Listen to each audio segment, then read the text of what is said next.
এই তো এ পাশে।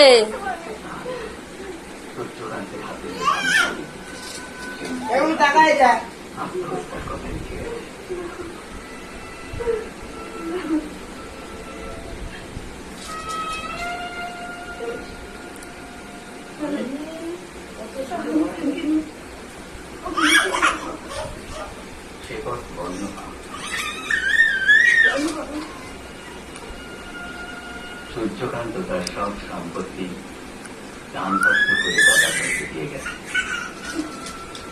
আমি বলি কি জানো না, এই মানুষ না হওয়া পর্যন্ত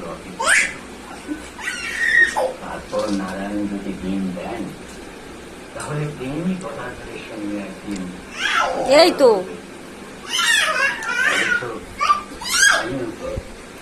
বংশভর্তি ত্যায্য না করে পৈতৃক সম্পত্তি দান